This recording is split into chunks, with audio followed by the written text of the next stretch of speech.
lo thế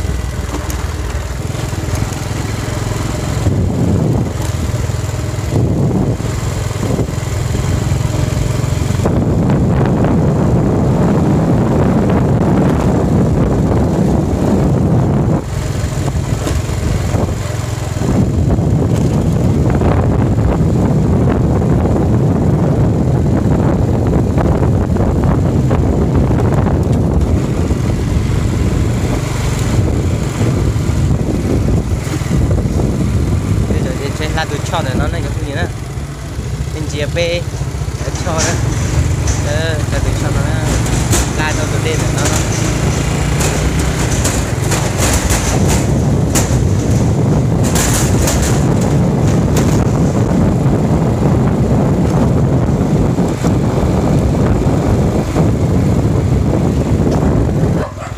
rất giờ chờ nữa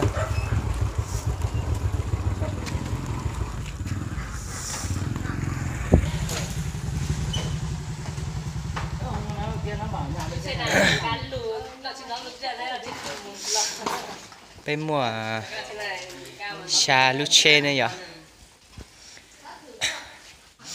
tôi ấy cuối chân em một xe giống lên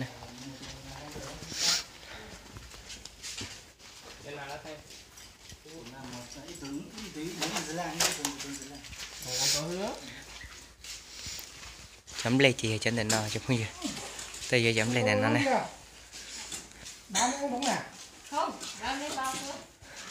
bán tầm khoảng mấy tả đây cô?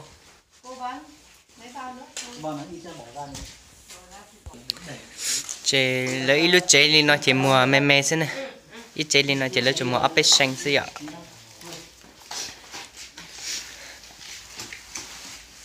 Cái gì kia ra? Tôi chừng nấu.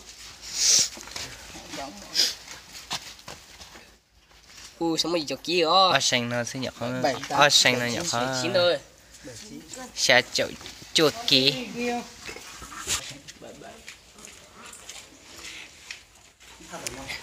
Chẳng nói gì biết trò cái tôi vừa trò khăn non giờ. Và ta chỉ biết mùi vừa trò tí nữa, ta chỉ chẳng nói chỉ biết tôi trò khăn non nữa.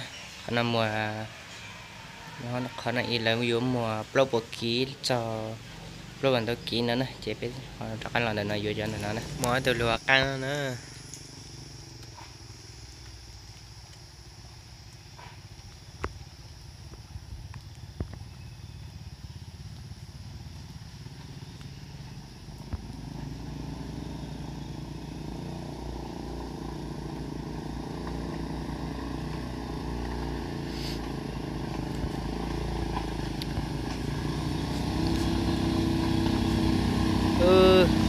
Tôi đi lâu trò thôi chị muốn tàu lên mà về chế nào mà ta mà vậy sao mày có hô tiếng mà sau mày bảo ta hay hô nó tao luôn hai thằng hô tiếng nó mét tê chứ chú là thôi nó gì đi lưỡi chip bể lỡ vô hôi dư